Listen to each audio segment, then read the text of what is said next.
حضرت شیخ الحدیث مولانا زکریا صاحب رحمۃ اللہ علیہ نے آپ بیتی میں اس سلسلے میں ایک بہت مشہور واقعہ لکھا ہے کہ تقسیم ہند کے موقع پر چاروں طرف فسادات تھے، اور حضرت فرماتے ہیں کہ کئی مہینوں تک میں بھی نظام الدین میں محصور ہو گیا، نکل ہی نہیں سکتے تھے.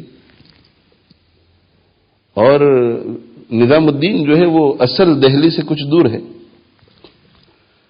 تو حضرت فرماتے ہیں کہ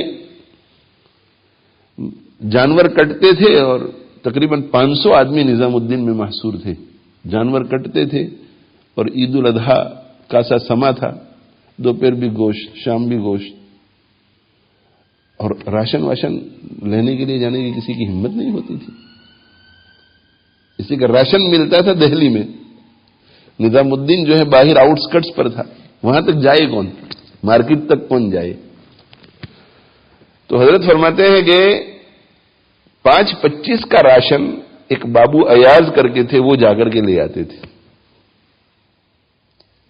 وہ ہمت کر کے جاتے تھے نظام الدین سے دہلی کی مارکیٹ تک، اور وہاں سے شاپنگ کر کے لے آتے تھے. لیکن وہ ٹانگے میں جاتے تھے تو ٹانگے میں جو جائے گا وہ کتنا 5-25 آدمیوں کا راشن لے آئے گا. تو کہا کہ جو بچے تھے ان کا کام چل جاتا تھا.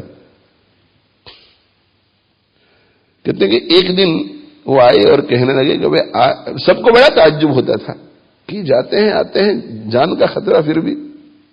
ایک دن آئے اور کہنے لگے کہ بس آج تو عجیب واقعہ پیش آیا. خود حضرت شیخ رحمۃ اللہ علیہ سے بتایا کیا ہو رہا ہے واقعہ پیش آیا.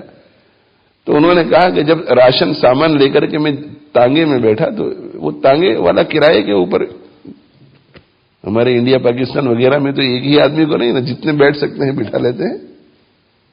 آپ 5 روپیہ دیں گے، آپ 5 روپیہ آئے. تو کہا کہ 3 غیر مسلم بیٹھ گئے اور میں چوتھا، 4 آدمی تانگے میں بیٹھے ہوئے تھے. اور وہ تانگا چلتے چلتے جب دہلی سے باہر نکل گیا، ابھی تو یہ دہلی نظام الدین سب ایک ہو گیا ہے، مگر اس وقت دہلی سے جب باہر نکل گیا اور نظام الدین کی طرف تانگا چل پڑا تو اب وہ بستیاں نہیں تھی. تو کہا کہ ان تینوں نے کہا کہ تجھے کیسے ہمت ہو گئی کہ تو ہمارے ساتھ بیٹھ گیا، اگر ہم تجھے قتل کر دیں تو بابو ایاز کہتے ہیں کہ میں نے ان کو کہا کہ تم مجھے قتل کر ہی نہیں سکتے. کہ اچھا قتل نہیں کر سکتے؟ تو کہا کہ ہاں میرے پاس ایک چیز ہے. کہا وہ کیا چیز ہے؟ تو کہا وہ دکھانے کی نہیں ہے، وہ بتلانے کی تھوڑی ہی ہے، لیکن وہ چیز ایسی ہے کہ اگر تمہارا اور ہمارا مقابلہ ہوا تو تم کچھ نہیں کر سکیں گے. تو کہا ایک دوسرے کو اشارہ بھی کرتے رہے کہ اس کا کام ہم تمام کر دیتے ہیں، لیکن کچھ ہو نہیں سکا. کہا کہ جب نظام الدین آ گیا اور میرے اترنے کا وقت آیا تو میں تانگے سے اترا تو مجھے کہنے لگے کہ یار اب تو بتا دے کہ وہ چیز کیا ہے.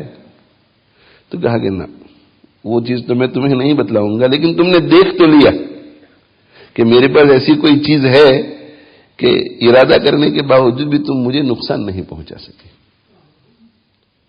تو حضرت شیخ الحدیث صاحب رحمۃ اللہ علیہ فرماتے ہیں کہ میں نے ابو ایاز سے پوچھا کہ بھائی وہ کیا چیز ہے تمہارے پاس؟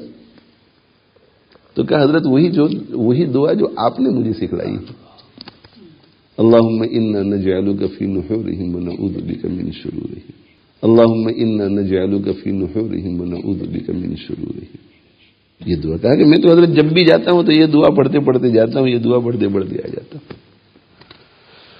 تو حضرت شیخ رحمۃ اللہ علیہ نے آپ بیتی میں بہت تواضع کے ساتھ فرمایا ہے کہ جس کو سکھلائی گئی ہے اس کا تو یہ یقین کا عالم ہے، اور سکھانے والا جہاں تھا وہیں ہے. اپنے بارے میں حضرت فرماتے ہیں